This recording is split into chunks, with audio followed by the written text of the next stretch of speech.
Bahkan dari umat Kristennya sendiri, mereka juga membantah narasi genosida Kristen ini. Their victims are Muslim, but at the same time, a substantial number of their victims are also Christian. Kalau pada diem ya berarti lu sebenarnya nggak peduli sama Nigerianya, lu cuma manfaatin isu Nigeria buat. Akhir-akhir ini gue lihat kalau ada orang speak up masalah Palestina, entah gue atau orang lain, pasti ada aja tuh komen bawa-bawa Nigeria tuh. Komen-komen kayak, Bang, kenapa nggak dibahas itu soal genosida di Nigeria? Apa gara-gara korbannya Kristen dan pelakunya Islam, makanya lu nggak mau bahas? Mana katanya kemanusiaan. Padahal nggak dong, banyak komen-komen gitu dong sekarang dong. Iya dong. Tapi maaf nih sebelumnya nih, gue udah speak up masalah Nigeria tuh dari tahun 2024 loh. Dari tahun lalu loh. Padahal nggak ada lu DM-DM, komen-komen. Udah gue bahas tuh pelakunya siapa, korbannya sampai puluhan ribu. Pada diem aja anda waktu itu. Sekarang aja gue bahas Palestina dikit, ribut bobo Nigeria. Nggak mau tuh ngecek dulu gue udah pernah bahas apa belum. Ada. Orang kita. Tapi nggak apa-apa, karena banyak yang belum tahu mungkin, ayo kita bahas lagi deh, sekalian kita bahas update-nya nih. Apalagi kan kayaknya kan baru ramenya tuh kan belakangan ini ya, dan selalu nyasar konten-konten tentang Palestina. Kenapa bisa gitu ya? Kenapa isunya tahu-tahu naik nih? Ya udah kalau gitu, ayo langsung kita bahas, bener gak sih ada genosida terhadap orang-orang Kristen di Nigeria? Di Learning by Googling. Oke, sebelum kita bahas apa benar terjadi genosida Kristen di Nigeria, sebelum itu kita harus tahu dulu nih kalau di Nigeria tuh emang udah dari lama terjadi kekerasan dan aksi kriminal yang mengancam nyawa. Dan skalanya tuh emang mengerikan banget nih. Kalau menurut data dari Genocide Watch yang ngutip laporan Inter-Society disebut, dari Januari 2021 sampai Maret 2022 aja seenggaknya ada 6.006 umat Kristen yang dibunuh. Hanya dalam kurun waktu setahunan itu. Terus kalau kita lihat dari lebih jauh lagi, sejak tahun 2009, mereka mencatat ada 45.644 masyarakat Kristen yang tewas akibat konflik di Nigeria. Cuma terus yang gak banyak dinarasiin saat ini adalah konflik ini tuh korbannya tuh gak cuma kelompok Kristen doang loh. Soalnya kalau kita lihat data lebih lengkapnya lagi, masih menurut laporan dari Genocide Watch tadi disebut, di periode yang sama ada sekitar 30.000 Muslim moderat yang juga tewas. Dan baik umat Kristen ataupun umat Islam menjadi korban ini, itu dua-duanya adalah korban dari kelompok jihadis yang beroperasi di Nigeria. Kayak misalnya Boko Haram sama ISWAP, Islamic State West Africa Province. Jadi narasi-narasi yang nyebut kalau ini tuh murni konflik Islam versus Kristen, ini nih jelas salah ya. Jelas ini adalah bentuk generalisasi yang nggak berdasar. Ya gimana? Islam sama Kristen sama-sama jadi korban kok di sini, sama-sama puluhan ribu kok korban jiwanya. Dua-duanya sama-sama jadi korban kelompok milisi Islam yang punya ideologi radikal. Oh iya, kebanyakan aksi kekerasan ini tuh terjadinya tuh di wilayah timur laut Nigeria ya. Jadi ya, kalaupun pengen kita sederhanain, nggak bisa tuh kita nyebut ini sebagai konflik antar agama. Ini tuh murni aksi teror dan kekerasan yang dilakuin sama kelompok milisi kayak Boko Haram dan ISWAP tadi. Terus juga yang dianggap sebagai musuh utama sama milisi radikal ini tuh ya negara Nigerianya itu sendiri yang dianggap nggak berpegang sama syariah. Ya kalau mungkin lu pengen tahu lebih detail tentang Boko Haram dan kelakuan-kelakuannya, lu bisa tonton di video gue yang ini. Mama Marketing. The deadliest terrorist factions in the world are in northeastern Nigeria. Boko Haram promotes a version of Islam which forbids Muslims to take part in any activity associated with Western society. Nah, selain aksi teror dan kekerasan oleh kelompok jihadis tadi, yang belakangan ini di-framing sebagai genosida Kristen, selain itu ada konflik lain lagi nih di Nigeria nih. Konflik yang mungkin sebenarnya lebih serius, tapi masih belum banyak yang ngeh. Konflik antara petani ngelawan penggembala. Iya, jadi buat yang belum tahu, di wilayah tengah Nigeria itu sering banget tuh terjadi bentrokan antara komunitas petani yang didominasi warga Kristen sama kelompok penggembala yang didominasi orang-orang Fulani yang beragama Islam. Tapi tetap kalau menurut Al Jazeera, ini konfliknya nih bukan karena perbedaan agama ya. Masalah utama yang ngebikin terjadinya konflik ini adalah perebutan sumber daya alam. Kayak ngerebutin lahan subur sama air yang emang makin kesini tuh makin menyempit dan berkurang. Apalagi dengan makin parahnya krisis iklim yang terjadi sekarang kan. Nah tapi terus kalau menurut Premier Christianity, masalahnya makin kesini para penggembala dari kelompok Fulani ini tuh mereka tuh makin terpapar paham radikal yang dianut sama kelompok-kelompok jihadis tadi. Yang dianut sama kelompok-kelompok kayak Boko Haram tadi. Yang akhirnya ngebikin konfliknya jadi makin meruncing deh. Ya kayak nabur garam di luka yang masih basah aja lah. Jadi konflik yang awalnya terjadi karena perebutan sumber daya ini, setelah kena paham-paham ekstrim, akhirnya jadi makin parah deh. Akhirnya jadi bawa-bawa embel-embel agama. Yang tadinya awalnya petani lawan pengembala, berubah jadi Kristen lawan Islam. Dan gara-gara ini akhirnya sekarang setiap tindakan kelompok Fulani ini jadi dilegitimasi, jadi dianggap sebagai perlawanan mereka terhadap kelompok non-muslim. Bahkan ini tuh diperkuat sama beberapa kesaksian dari korban kekerasan dan penculikan yang cerita waktu mereka diculik, penculik mereka tuh bilang, "Kalau kamu muslim, kamu tidak akan saya siksa seperti ini." Ada. Kelakuan. Tapi ya emang ini ya bahayanya paham radikal ya. Konflik yang awalnya masalah rebutan lahan loh, rebutan sumber daya loh. Kena paham radikal jadi ada nuansa saranya deh konfliknya deh. Dan akhirnya sekarang konflik ini pun jadi dapat narasi orang Kristen digenosida sama orang Islam di Nigeria. Padahal ya nggak gitu juga. Tetap ini nih konflik horizontal, tetap dua-duanya tuh saling melawan. At the cattle market in Makurdi in central Nigeria, cattle are increasingly rare commodities. Fulani herders used to come here in droves to sell their animals, but the increase in communal violence with farmers in the region has forced them elsewhere. Oke, sekarang kita bahas soal klaim yang belakangan ini rame nih. Klaim yang nyebut kalau peristiwa di Nigeria ini tuh adalah genosida. Ini bener apa enggak nih? Jadi kalau menurut Konvensi PBB, sebuah tindakan baru bisa dikategorikan sebagai genosida tuh kalau di dalamnya ada niat untuk menghancurkan, ada niat untuk memusnahkan. Bisa memusnahkan sebuah kelompok bangsa, etnis, ras, ataupun agama. Pokoknya itu tuh poinnya tuh. Ada niat untuk menghancurkan, ada niat untuk memusnahkan, ada niat untuk membinasakan. Pokoknya ada niat untuk bikin itu jadi nggak ada aja. Dan ini bentuk tindakannya tuh bisa macam-macam ya. Bisa pembunuhan, perlakuan yang mengakibatkan cedera fisik atau mental, mencegah kelahiran, pengusiran paksa, atau tindakan lain yang bisa menyebabkan kebinasaan suatu kelompok masyarakat. Jadi itu tuh, patokan dari Konvensi PBB tuh itu tuh. Baru bisa dikatakan genosida kalau ada niat. Itu tuh kata kuncinya tuh, niat. Niat untuk menghancurkan, niat untuk membinasakan, niat untuk memusnahkan. Nah sekarang coba kita lihat di konteks yang di Nigeria nih. Ini jadi genosida apa bukan di sana? Dan kalau dari pemerintah Nigeria sih mereka ngebantah klaim ini ya. Kalau menurut The Guardian Nigeria, parlemen Nigeria secara resmi mereka nolak label kekerasan di Nigeria ini sebagai genosida.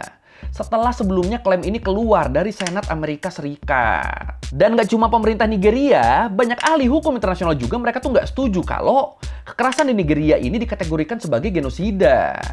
Dan karena itu juga lah makanya kenapa media-media besar kayak BBC, CNN, Al Jazeera segala macam mereka tuh belum ada yang ngeberitain ini sebagai genosida.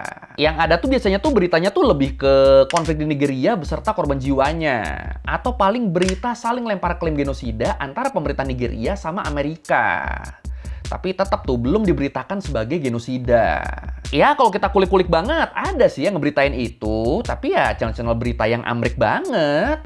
Kayak CBN, atau mungkin yang gedean dikit Sky News lah. Tapi ya tetap kan, Sky News kan kredibilitasnya kan agak-agak kan. Tapi ya intinya itulah kenapa berita ini tuh nggak naik sebagai genosida. Karena ya emang secara kategori tuh ya belum masuk. Tapi kan korban jiwanya udah banyak banget. Nah masalahnya kayak yang gue bilang tadi, keywordnya tuh bukan korban jiwa. Keywordnya tuh niatnya. Niat buat menghancurkan, niat buat memusnahkan. Karena itulah makanya balik lagi, nggak masuk kategori genosida nih akhirnya nih, seenggaknya sampai sekarang. Karena emang nggak ada niat terpusat buat ngelakuin pembersihan atau pemusnahan kepada kelompok tertentu.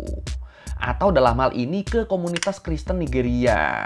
Tapi emang bikin frustrasi sih ya ini ya, kalau kita ngelihat korban jiwanya ya, dan ngelihat udah berapa lama konflik ini berjalan. Tapi ya gimana? Secara definisi kan emang belum masuk kategori genosida kan? Nigeria, which has rejected claims from prominent US voices of a religious war between Muslims and Christians, which they say is fueling an alleged Christian genocide that authorities have ignored or even facilitated. Terus juga kalau menurut Gimba Kakanda, jurnalis Nigeria, dia bilang nggak ada bukti yang nunjukin kalau kekerasan terhadap kelompok Kristen di Nigeria tuh didukung oleh niat terpusat dari pemerintah. Iya kan kalau mau dikategorikan sebagai genosida kan tadi kan harus ada niatnya ya. Nah itu tuh niatnya tuh menurut dia tuh nggak terbukti. Bahkan dia juga nunjukin kalau klaim ini nih absurd nih, klaim ini nih nggak jelas nih. Soalnya menurut dia, elit-elit militer dan aparat keamanan di Nigeria tuh itu didominasinya tuh sama kelompok Kristen. Nah, kalau pemerintah emang berniat ngebersihin atau minimal ngebiarin adanya pembersihan kelompok Kristen Nigeria, ya masa elit militer dan aparat keamanan beragama Kristen yang ada di sana yang banyak ini mereka pada diem aja? Ya nggak mungkin kan. Kalau bener konflik ini disponsorin pemerintah atau minimal dibiarin sama pemerintah, jelas jabatan mereka pada nggak aman dong. Kan mereka juga Kristen, mereka juga jelas bakal jadi korban dong. Kalau bener gitu, ya ini antara mereka bakal diganti besar-besaran dulu, atau sebelum itu terjadi yang ada militer tuh bakal berontak dan mungkin malah terjadi kudeta. Karena ngelihat saudara seagamanya pada dibantai. Tapi kan kenyataannya kan sampai sekarang kan nggak ada kan yang kayak gitu kan. Sampai sekarang kan elit militer tuh kan masih banyak diisi sama orang-orang Kristen. Makanya kalau menurut Gimba Kakanda, klaim ini tuh terlalu mengada-ngada. Bahkan dari umat Kristennya sendiri, dari CIN, Christian Association of Nigeria, mereka juga membantah narasi genosida Kristen ini. Mereka sendiri juga ngejelasin kalau kekerasan di sana tuh nggak ditargetin ke satu agama doang, tapi ke semua agama, ke semua kepercayaan.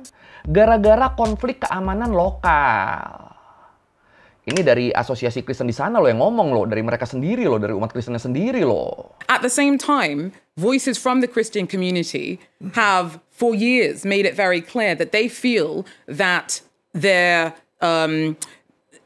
position as being victims of violence from Boko Haram, their victims are Muslim, but at the same time, a substantial number of their victims are also Christian. Terus kayak yang gue bilang tadi, konflik ini tuh nggak terpusat di satu isu doang ya. Seenggaknya ada dua lah isunya lah di sini lah. Ada konflik akibat aksi teror yang dilakuin sama kelompok jihadis tadi, sama konflik perebutan sumber daya antar kelompok masyarakat tadi. Belum lagi korbannya juga kan nggak cuma umat Kristen kan tadi kan. Orang-orang Islam yang lebih moderat juga tuh sama-sama jadi korban. Jadi ya bener-bener sporadis nih konfliknya nih. Dan kalau emang ini mau disebut sebagai genosida, terlalu nggak jelas nih kelompok mana yang sebenarnya ditarget, yang sebenarnya niatnya mau dihancurkan. Mau dibilang nargetin umat Kristen, korban dari umat Islamnya juga banyak banget. Dibilang nargetin umat Islam, kelompok dari umat Kristennya juga lebih banyak.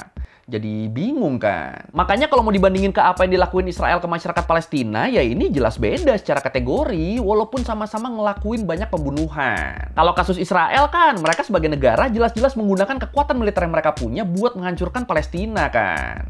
Mereka ngebunuhin penduduknya, ngalangin masuknya bantuan ke Palestina, bahkan sampai ngusir warga Palestina. Bener-bener semua orang Palestina, khususnya yang di Gaza, itu jadi korban, nggak peduli agamanya apa. Jadi kalau di kasus Israel-Palestina, di sini niatnya jelas nih, siapa yang ditarget, siapa yang mau dihancurin, itu semua jelas tuh. Dan Israel sendiri, mereka kan nggak nyangkal kan, kalau mereka tuh emang pengen ngedudukin wilayah Palestina yang tersisa. Jadi ya jelas, nggak apple to apple nih, kalau mau ngebandingin ini sama apa yang terjadi di Nigeria, kalau kita ngelihat dari konteks genosida. Atau kita bandingin juga sama genosida yang dilakuin sama tentaranya Om Komunis di Jerman dulu deh, di zaman Perang Dunia II dulu. Itu juga kan kelihatan banget kan sistematisnya kan. Yang jadi korban kekerasan, pembunuhan, sampai pengusirannya tuh itu tuh jelas banget. Bener-bener menarget kelompok Yahudi yang ada di Jerman dan sekitarnya. Terus selain itu mereka juga kan nyebar propaganda rasis kan, yang bilang kalau ras mereka tuh adalah ras yang terkuat. Sedangkan orang Yahudi itu adalah beban dan ancaman yang perlu diatasi. Jadi ya ini jelas beda banget ya sama apa yang terjadi di Nigeria ya. Dan inget, ini gue nggak bilang apa yang terjadi di Nigeria tuh bisa dibenarkan sama sekali ya. Enggak, sama sekali enggak. Yang di Nigeria tuh ya itu ngaco juga, ngaco parah juga. Mana korbannya banyak warga sipil lagi kan. Sama kayak konflik-konflik lain yang mengorbankan warga sipil, ya gue juga peduli sama apa yang terjadi di Nigeria. Makanya gue dari tahun lalu kan udah ngangkat masalah ini kan. Soalnya ya ini tuh emang kacau, emang perlu dapat perhatian. Gue cuma mau meluruskan narasi-narasi yang bilang kalau ada genosida orang Kristen di Nigeria. Ini nih yang perlu kita kritisi nih, yang perlu kita lurusin nih. Soalnya ya tadi, pertama yang jadi korbannya tuh bukan orang Kristen doang. Dan kedua, buat disebut sebagai genosida itu kan emang ada indikator yang jelas kan. Dan apa yang terjadi di Nigeria ya itu emang belum masuk ke indikator tersebut. Note that Nigeria continues to face insurgency, terrorism, banditry, communal violence, and criminal attacks which have tragically claimed the lives of both Christians and Muslims. Nah, masalahnya sekarang, kalau emang banyak ahli yang nolak ngasih label genosida terhadap kekerasan di Nigeria, kok bisa sekarang malah muncul narasi-narasi yang bilang kalau di Nigeria tuh ada genosida? Itu dari mana asalnya tuh?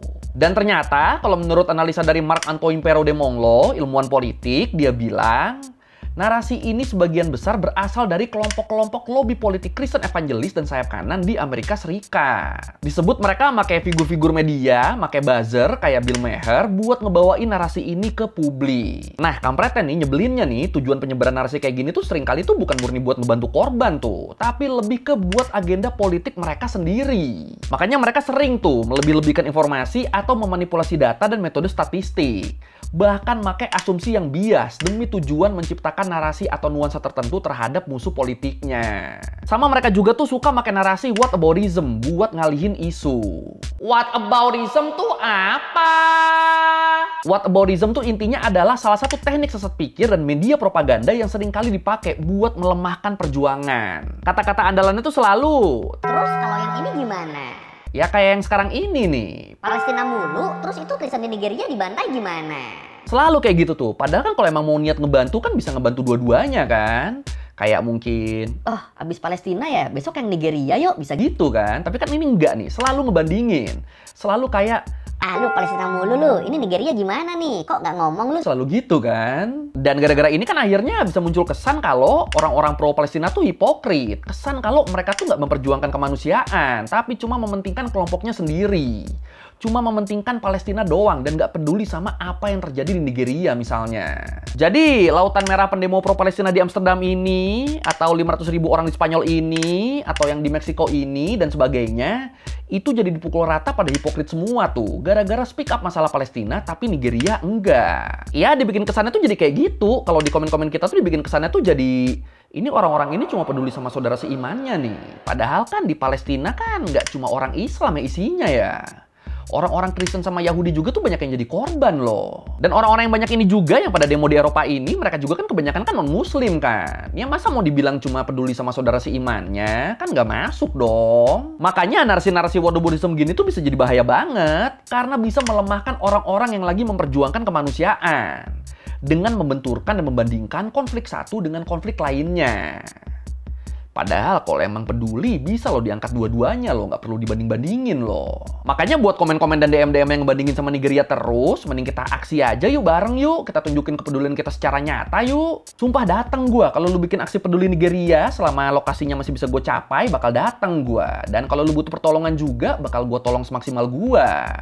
Tapi ya elunya pada mau gak? Pada mau gerak gak? Ayo. Kalau pada diem ya berarti lu sebenarnya nggak peduli sama Nigerianya. Lu cuma manfaatin isu Nigeria buat nyerang orang-orang yang speak up tentang Palestina.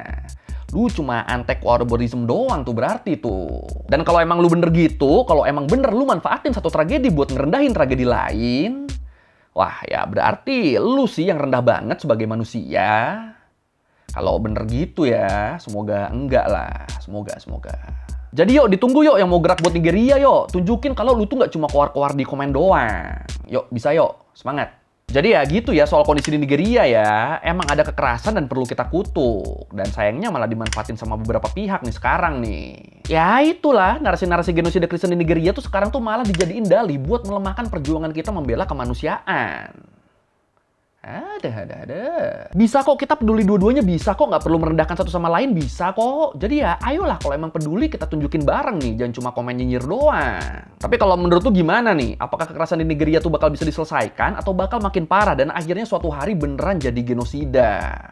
Yang mana nih? Silakan komen. The idea behind the genocidal, concept is a cooked up narrative by the West because they see that we are making gains with the economy. Oke, sekian review kali ini tentang apa yang terjadi di Nigeria. Ya, semoga diselamatkan lah ya warga sipil di sana ya. Amin.